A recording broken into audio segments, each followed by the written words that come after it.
Binsun TV, saluran dakwah Samarinda.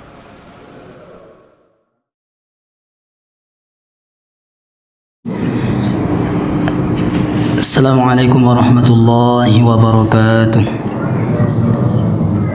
Innal hamdalillah nahmaduhu wa nasta'inuhu wa nastaghfiruh wa na'udzu billahi min shururi anfusina wa sayyiati a'malina. من يهده الله فلا مضل له ومن يضلل فلا هادي له أشهد أن لا إله إلا الله وحده لا شريك له وأشهد أن محمدا عبده ورسوله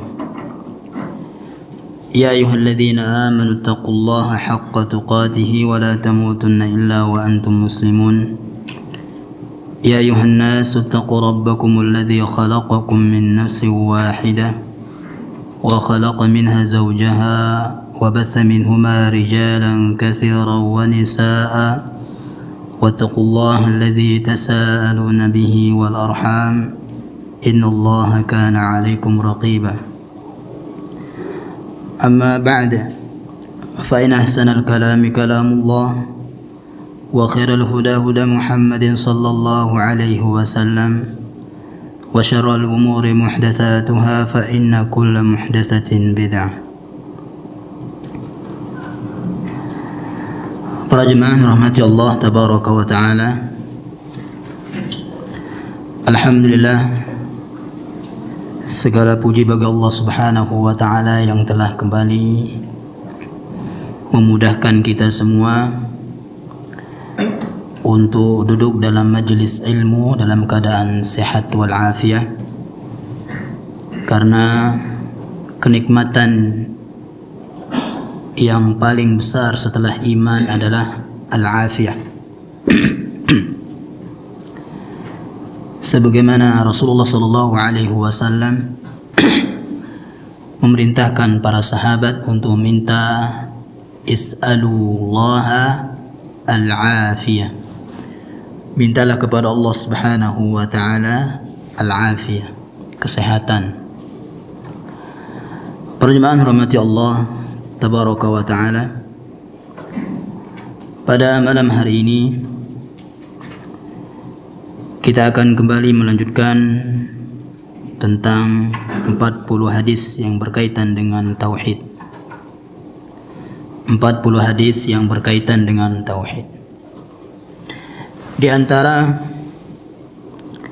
tujuan kita jemaah untuk mempelajari tauhid itu, banyak dari kita mendengar bahwasanya mari kita kuatkan tauhid, iman kita kepada Allah subhanahu wa ta'ala. Maksudnya apa? Maksudnya adalah menguatkan kecintaan kita kepada Allah, menguatkan rasa harap kita kepada Allah, menguatkan rasa takut kita kepada Allah subhanahu wa ta'ala. Itulah yang dimaksud dengan mari kita kuatkan tauhid kita. Dan ini tujuan kita mempelajari tauhid jamaah adalah untuk memperkuat yang tiga ini. Karena yang tiga inilah yang akan menjadikan kita terus bersemangat ibadah kepada Allah subhanahu wa ta'ala, yaitu cinta, khauf, rasa takut kita, dan raja, rasa harap kita kepada Allah subhanahu wa ta'ala. Ketahuilah bahwasanya yang tiga ini adalah rukun ibadah, arkanul ibadah, yaitu pondasi ibadah kita. Kalau cinta kita berkurang kepada Allah subhanahu wa ta'ala, maka secara otomatis ibadah kita pun akan berkurang.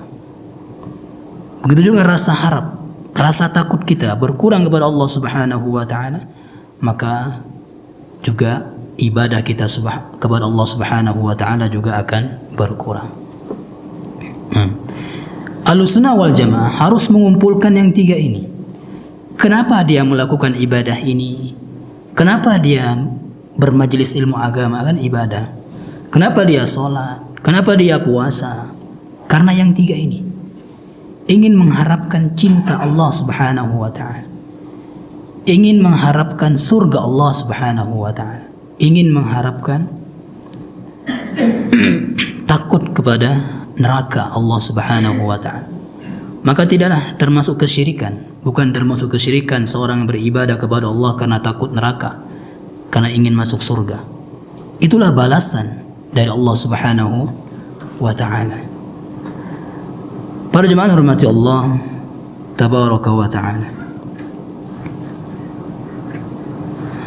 Hadis yang selanjutnya adalah hadis yang ke 27. Hadis yang ke-27. An Abi Hurairah radhiyallahu anhu qala qala Rasulullah sallallahu alaihi wasallam, Inna Allah tabaraka wa ta'ala idza ahabba 'abdan nada Jibril.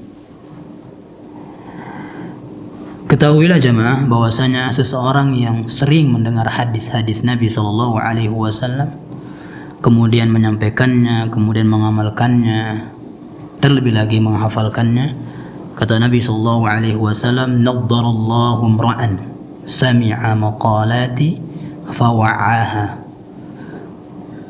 Allah Subhanahu wa taala akan menjadikan wajah seseorang bersinar, berseri-seri di hari kiamat kelak, yaitu mereka yang mendengar hadis Nabi sallallahu alaihi wasallam kemudian memahaminya dan mengamalkannya. Dari sahabat Abu Hurairah radhiyallahu taala anhu, dia berkata bahwasanya Rasulullah sallallahu alaihi wasallam bersabda, sesungguhnya Allah Subhanahu wa taala idza ahabba 'abdan, ketika Allah mencintai seorang hamba, abdan. Kata hamba jemaah adalah, hamba ini tersusun dari dua unsur ya. Yang pertama adalah ruh dan jasad. Hamba, kata hamba. Nah, inilah yang dipakai oleh Allah Subhanahu wa taala dalam Al-Qur'an, dalam surah Al-Isra. Subhanalladzi asra bi'abdihi. Subhanalladzi asra bi'abdihi. Maha suci Allah Subhanahu wa taala yang telah memperjalankan hambanya, yaitu Nabi Muhammad sallallahu alaihi wasallam. Nah, Nabi sallallahu alaihi wasallam itu Isra Mi'raj dengan jasad dan rohnya. Dalilnya ini, bi'abdihi, menggunakan kata hamba. Hamba itu adalah dari dua unsur, jasad dan roh. Nah, ini sebagai bantahan untuk orang-orang yang mengatakan bahwasanya Nabi SAW Mi'raj itu adalah mimpinya. Kan kalau mimpi itu roh saja, bukan jasad. Ya, kalau mimpi itu roh saja, bukan jasad. Nah, jadi bantahannya tadi, lafaz hamba, abdun, itu dari dua unsur, jasad dan ruh. Mau tidak mau harus terdiri dari dua itu, ruh dan jasad. Nah, jadi Allah Subhanahu wa taala ketika mencintai seorang hamba, nada Jibril, Allah memanggil Jibril. Dari sini kita mengetahui jemaah bahwasanya Allah Subhanahu wa taala itu berbicara. Allah Subhanahu wa taala itu memanggil, berbicara. Allah Subhanahu wa taala. Sehingga Allah Subhanahu wa taala punya sifat al-kalam, ya, punya sifat berbicara.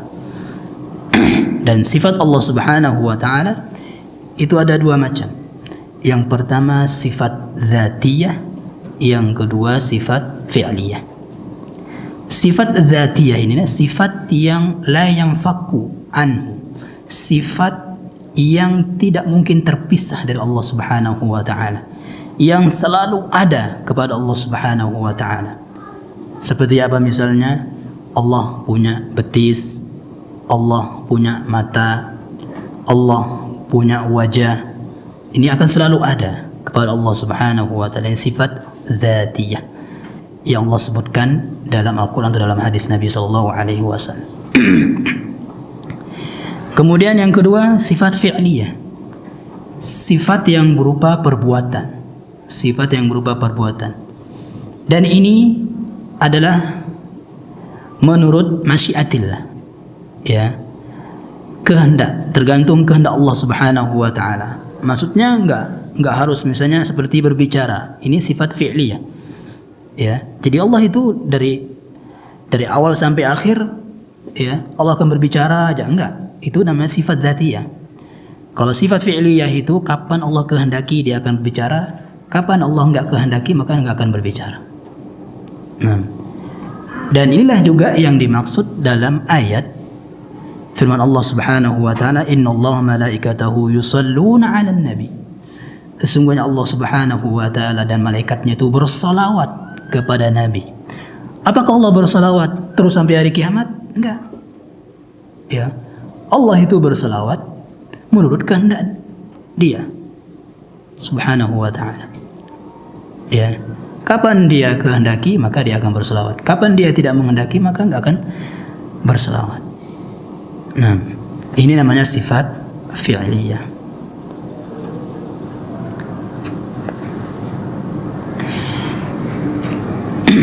Jadi Allah Subhanahu wa taala memanggil Jibril alaihi salam. Inna Allah qad ahabba fulanan fa ahibbah. Sesungguhnya Allah Subhanahu wa taala mencintai seorang hamba, seseorang fulan.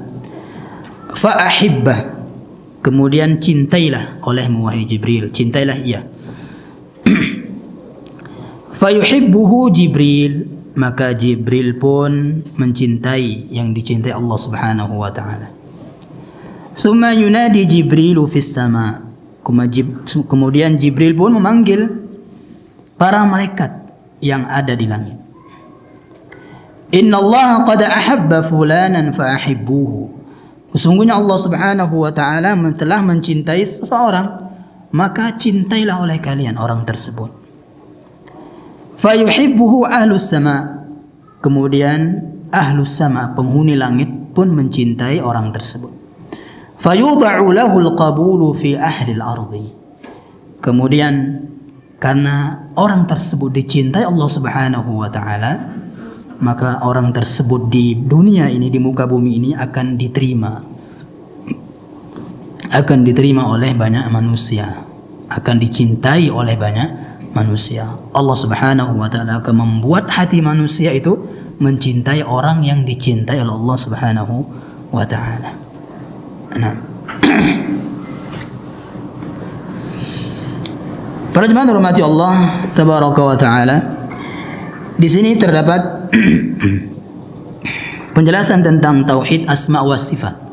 Ya, tauhid macam tauhid yang ketiga, yaitu asma wa sifat. Tauhid mentauhidkan Allah Subhanahu wa taala, nama dan sifatnya. Rukun dari bertauhid dengan asma wa sifat ada dua. Yang pertama adalah isbat. Ya, isbat sama dengan rukun la ilaha illallah itu. Isbat yaitu menetapkan sifat-sifat Allah Subhanahu wa taala. Nama-nama Allah Subhanahu wa taala yang Allah Subhanahu wa taala sebutkan dalam Al-Qur'an dan yang Allah Subhanahu wa taala sebutkan dalam hadis-hadis Nabi sallallahu alaihi wasallam. Harus kita tetapkan.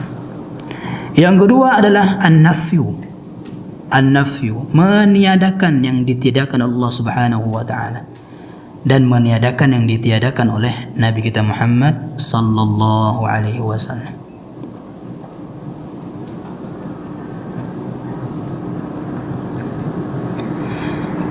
Di antara yang kita tiadakan jemaah adalah meniadakan tasbih. Tasbih itu menyerupakan Allah dengan makhluknya. Juga meniadakan takyif, membagaimanakan. Ya, membagaimanakan, menghayal bagaimana Allah. Nah, bagaimana sifat Allah ini, seperti ini atau apa. Nah, itu ditiadakan.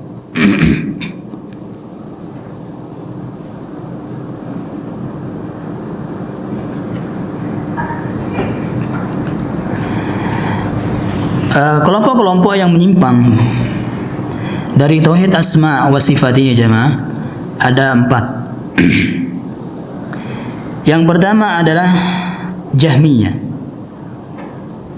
Jahmiyah ini adalah pengikut Jaham bin Safwan. Wa haula'i yunkiruna al-asma'a was-sifati jami'an. Mereka adalah orang-orang yang mengingkari nama dan sifat-sifat Allah semuanya. Jadi Allah itu seperti batu, ya, nggak punya sifat, nggak punya nama, ya. Yunkiruna al-asma'a was-sifat. Mereka tidak percaya dengan nama dan sifat-sifat Allah Subhanahu wa taala.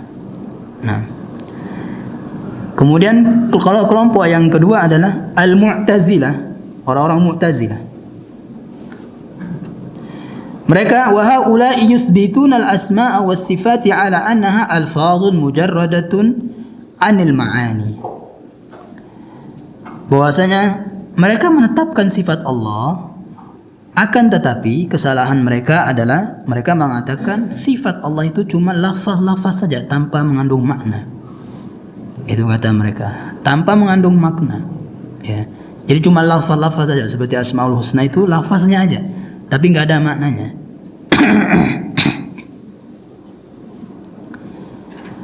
Kemudian yang ketiga adalah Al-Asy'ariyah dan Al-Maturidiyah, ya. Ini orang-orang sekarang dieluk-elukkan, ya kan. Siapa saja yang tidak bermazhab Al-Asy'ariyah kemudian Maturidiyah, siapa saja yang akidahnya tidak mengikuti Asy'ariyah dan tidak mengikuti Maturidiyah, maka dia bukan Ahlussunnah katanya. Ternyata yang kelompok dua ini adalah sesat, ya. Al-Asy'ariyah dan Maturidiyah. Mereka yusbituna al-asma'a wa ba'd as-sifat wa yanfuna ba'daha. Mereka menetapkan nama-nama Allah Subhanahu wa taala dan sebagian sifat dan menafikan sebagiannya. Ya, menafikan sebagiannya.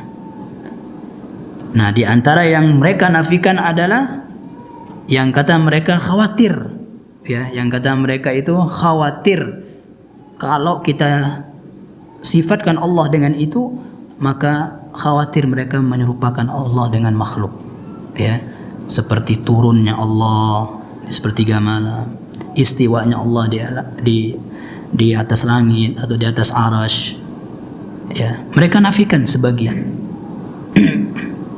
Nah, kemudian datangnya Allah kala wajaa rabbuka wal malaku saffan saffa, ya, Allah akan datang kala, itu mereka nafikan. Nah, kemudian annahum asbatu min as-sifati sab'an wa nafaw ma 'adaha. Sifat-sifat yang mereka tetapkan ada 7 katanya di sini, dan selainnya mereka nafikan. Sifat yang 7 itu adalah al-hayat, kehidupan, ya. Mereka juga enggak ini, ya, enggak berpikir, kan manusia juga hidup, ya, manusia juga hidup. Kenapa mereka enggak berpikir kalau Allah punya sifat al-hayat, hidup?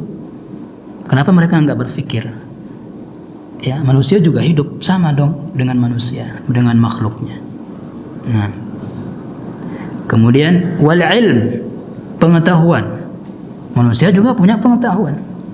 Wal qudrah, kekuatan, manusia juga punya kekuatan. Wal irada, keinginan, manusia juga punya keinginan. Was sam', pendengaran, manusia juga punya pendengaran. Wal basar, melihat, manusia juga melihat. Wal kalam, berbicara, manusia juga berbicara, ya.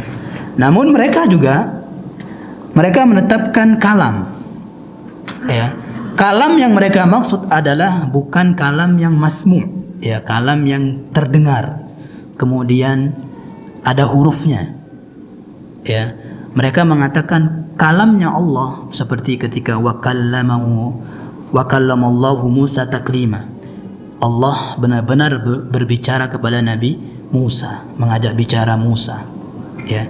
Mereka mengatakan bukan kalam yang masmu', ya, bukan pembicaraan yang didengar, tapi kalamun nafsi, kata mereka.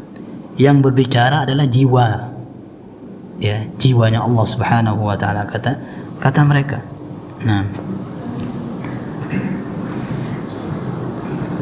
ini ya 4 kelompok yang menyimpang terhadap tauhid al-asma wa sifat. Dan kebanyakan ya kelompok-kelompok di zaman sekarang itu menyimpang pada tauhid ini juga, ya, tauhid asma wa sifat. Dan orang-orang yang menyimpang dari tauhid uluhiyah jemaah, maka secara otomatis mereka akan menyimpang juga dengan tauhid asma wa sifat. Nah,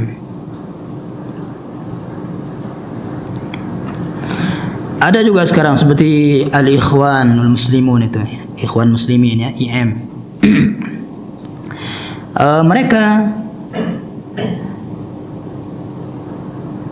Mereka mentafwid, ya, tafwid. Tafwid itu adalah menyerahkan kepada Allah Subhanahu wa taala. Tafwid. Ya, jadi yang mereka tafwid adalah makna dan hakikatnya mereka tafwid, ya, makna sifat Allah, kemudian hakikat sifat Allah mereka tafwid, mereka serahkan kepada Allah, ya, maknanya dan hakikatnya. Nah, Ahlussunnah wal Jamaah yang ditafwid, yang diserahkan adalah hakikatnya, ya, hanya Allah yang tahu hakikat zat dirinya. Hanya Allah lah yang tahu. Nah, itu kita serahkan kepada Allah Subhanahu wa taala. Kalau Ahlussunnah wal Jamaah, ya. Kalau maknanya semua orang tahu. Ya. Semua orang tahu. Makna dari kalam itu apa? Berbicara. Tapi hakikat bicaranya Allah itu kita serahkan kepada Allah. Ya. Misalnya istiwa, bersemayam. Semua orang tahu bersemayam itu apa. Tapi hakikatnya kita serahkan kepada Allah Subhanahu wa taala. Turun, yang namanya turun ya turun, tahu maknanya. Tapi hakikatnya kita serahkan kepada Allah Subhanahu wa taala. Nah, seperti itu. Wajah, Allah punya wajah. Kita tahu arti wajah. Ya, tangan juga kita tahu arti tangan. Tapi hakikatnya kita serahkan kepada Allah Subhanahu wa taala. Makanya kalau kita jelaskan tangan, kaki Allah Subhanahu wa taala kepada orang awam, itu nggak boleh kita contohkan seperti ini, jalan. Tangan Allah, nah gini, nggak boleh. Khawatir mereka akan berkhayal tangan Allah seperti ini, misalnya. Nah,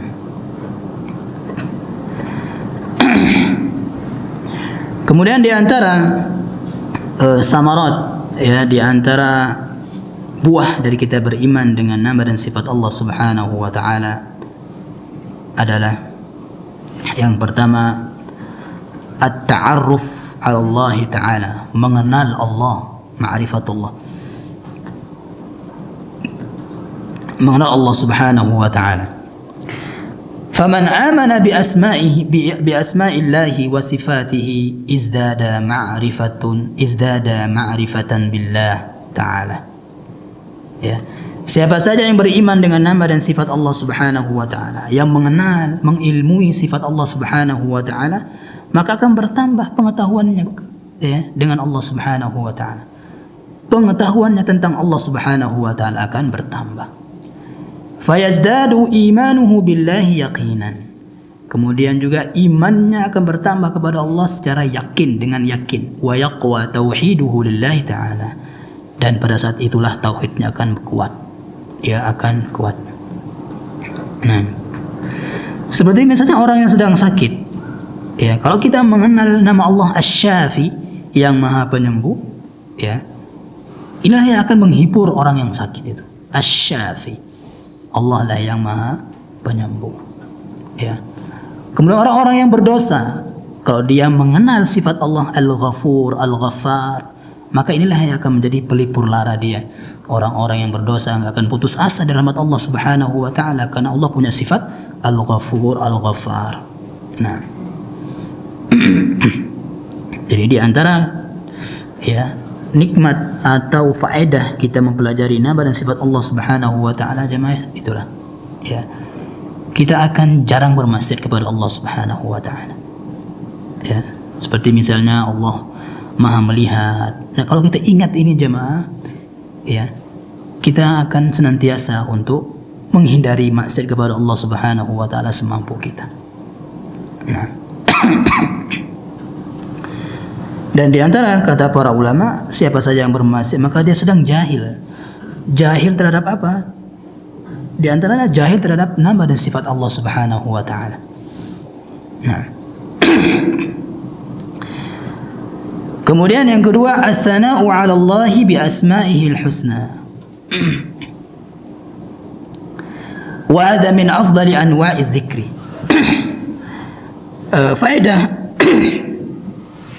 Faedah dari mengenal nama dan sifat Allah Subhanahu wa taala yang kedua adalah akan menjadikan kita memuji Allah Subhanahu wa taala. Karena punya nama dan sifat yang paling indah. Ya. Nama dan sifat yang paling indah kita kenal di dunia, maka yang paling indah adalah Allah Subhanahu wa taala. Ya. Wa hadha, dan ini min afdali anwa'i dzikir. Ya, termasuk bentuk mengingat, yaitu memuji Allah Subhanahu wa taala yang paling utama. Ya ayyuhalladzina amanu dzkurullaha dzikran katsira. Wahai orang-orang yang beriman, zikirlah, ingatlah Allah Subhanahu wa taala dengan zikran katsira, zikir yang banyak. Ya. Jadi kalau berzikir itu jangan 1 2 jemaah, banyak, harus banyak. Ya. Tidaklah Allah memerintahkan kita untuk berzikir dalam Al-Quran kecuali dengan zikir yang banyak. Enggak pernah Allah mengatakan zikran qalila, zikir yang sedikit. Harus banyak. Kenapa jemaah? Karena zikir itu mudah. Ya. Kita enggak mengeluarkan keringat, biaya zikir itu jemaah. Hanya lisan saja jemaah. Ya. Dengan zikir kita bisa menanam pohon kurma di surga. Dengan zikir, la haula wala quwata illa billah misalnya. Kanzun min kunuzil jannah, ya, pemeliharaan, simpanan dari simpanan surga. Masih banyak, subhanallah bihamdi subhanallahil azim, ya, la ilaha illallah. Nah, jadi kita harus berbanyak zikir, tahlil jemaah. Jangan kalah sama orang tahlilan, ya kan? Orang tahlilan itu mereka banyak zikirnya jemaah. Kita mengingkari orang tahlilan, tapi kita juga sedikit zikir, bertahlil. Ya, kita sedikit berzikir tahlil. Subhanallah walhamdulillah wa la ilaha illallah Allahu akbar. Subhanallah walhamdulillah. Ini mudah sekali jemaah. Ya. Itulah kenapa Allah Subhanahu wa taala merintahkan kita untuk banyak berzikir, karena mudah. Nah, dan kalau kita banyak berzikir jemaah, kalau kita banyak berzikir, itu ibadah yang berat akan terasa ringan. Ibadah-ibadah yang lainnya akan terasa ringan karena kita banyak berzikir. Ya. Dahulu kan ada sahabat datang kepada Nabi SAW, ya Rasulullah, inna syara'i'a qad kathurat. Ya Rasulullah, banyak sekali syarat Allah ini. Kata sahabat ini. Ya. Apakah sahabat ini meminta agar diringankan untuk meninggalkan di antara syarat Allah? Enggak, jemaah. Apa kata sahabat ini? Minta apa dia? Minta sesuatu agar dia ringan untuk melakukan syarat-syarat Allah yang banyak ini. Ada sholat, ada puasa, ada haji, ada umrah, dan banyak sekali.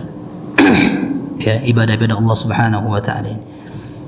Minta dia agar diringankan. Apa kata Nabi SAW?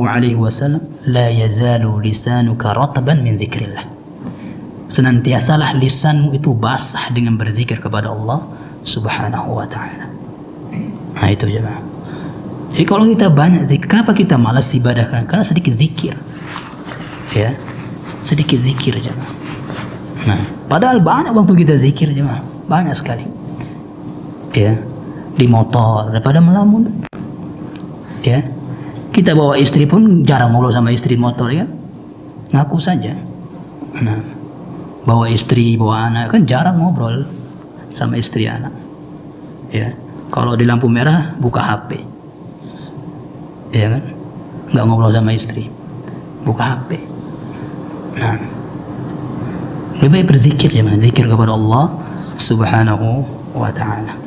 Nah, yang ketiga di antara faedah atau buah dari iman kepada sifat Allah dan namanya adalah su'alullahi wa du'a'uhu bi asma'ihi wa sifatihi.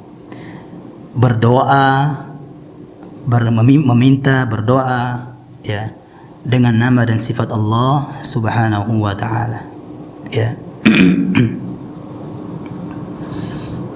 Sering kita sebutkan ini jemaah, bahwasanya nama dan sifat Allah itu untuk berdoa, ya, untuk tawassul dengan nama dan sifat Allah Subhanahu wa taala. Iringi doa kita dengan nama dan sifat Allah jemaah. Ya, doa-doa kita. Jangan langsung minta. Ya, misalnya minta duit, minta harta, gitu, langsung dia bilang gitu misalnya. Enggak aja. Tapi iringi dulu dengan pujian-pujian, ya. Memuji, menyebut-nyebut nama Allah Subhanahu wa taala. Baru kemudian kita minta. Ya, jangan tergesa-gesa. Dan lihat surah Al-Fatihah itu sendiri mengajarkan kita jemaah. Surah Al-Fatihah itu mengajarkan kita untuk bertawassul dengan nama dan sifat Allah dulu. Ya. Jadi surah Al-Fatihah kan alhamdulillahirabbil alamin, pujian. Ar-Rahmanir Rahim, pujian. Maliki yaumiddin, pujian. Ya. Iyyaka na'budu wa iyyaka nasta'in, ini penghinaan diri kepada Allah. Ya. Benar-benar kita butuh Allah. Baru kemudian apa? Ihdinas siratal mustaqim. Baru doa. Minta kepada Allah Subhanahu wa taala. Dan doa itu jemaah, doa ya. Doa itu ada dua. Yang pertama doa ibadah. Ya. Jadi kita ibadah seperti ini jemaah, majelis ilmu, puasa Ramadan, puasa sunnah, salat fardu, salat sunnah, itu doa jemaah. Itu secara tidak sadar kita sedang berdoa kepada Allah Subhanahu wa taala. Ya. Coba, apa yang kita inginkan dari itu jemaah? Berdoa minta surga. Ya. Apa yang kita inginkan dari kita berpuasa itu? Surga Allah. Ya. Apa yang kita ingin dari salat? Ampunan Allah, surga Allah, ridho Allah Subhanahu wa taala. Itu namanya doa ibadah. Ya. Yang kedua doa masalah. Doa masalah ini ya doa minta, langsung minta kepada Allah Subhanahu wa taala, ya Razzaq urzuqni, ya Rahman irhamni, wahai zat yang Maha Pengasih, kasihanilah saya. Gitu. Itu doa masalah. Nah, yang keempat adalah as-sa'adatu wal hayatu thayyibah fid dunya wa na'imul jannati fil akhirah. Kebahagiaan dan kehidupan yang baik di dunia. Kalau kita mengenal Allah Subhanahu wa taala jemaah. Ya, kalau kita mengenal sifat dan nama Allah Subhanahu wa taala, kita akan bahagia jemaah. Ya, bahagia. Kita akan mendapatkan kebahagiaan yang sejati, benar-benar bahagia di hati. Hati kita akan bahagia. Ya, kalau kita benar-benar mengenal nama dan sifat Allah Subhanahu wa taala ini. Wa na'imul jannah fil akhirah. Kemudian kenikmatan surga di akhirat. Nah, kenikmatan surga di akhirat. Di antara nikmat surga itu jemaah daripada neraka ya kan. Itu kalau di surga umur penduduk surga kan 30 tahun. Ya, semuanya laki atau perempuan penghuni surga. Dan panjangnya itu seperti panjangnya Nabi Adam alaihissalam. Itu penghuni surga. Jadi ganteng ya mah penghuni surga. Yang jelek di dunia akan jadi ganteng di akhirat, di surga. Ya. Kalau di neraka makin jelek lagi. Ya. Di neraka itu jemaah, penghuni neraka itu besar-besar jemaah. Lebih besar daripada masjid ini jemaah. Bahkan lebih besar lagi. Ya. Penghuni neraka itu. Coba bayangkan disebutkan dalam tafsir Al-Quran. Bahwasanya gigi gerahamnya pun neraka itu besarnya seperti gunung Uhud jemaah. Giginya saja. Bagaimana mukanya jemaah? Ya. Giginya saja itu seperti besarnya seperti gunung Uhud. Itu penghuni neraka. Ya. Kenapa dibesarkan Allah Subhanahu wa taala seperti itu? Agar benar-benar dia merasakan azabnya Allah Subhanahu wa taala. Bahkan tebal kulit dengan kulit yang satunya itu tebal-tebal ya kulitnya. Benar-benar dia merasakan azab Allah yang lama gitu. Saking tebalnya kulitnya kan. Nah, itu penghuni neraka. besar. Nah, beda dengan surga jemaah. Ya. Naimul jannah. Ya, kenikmatan surga.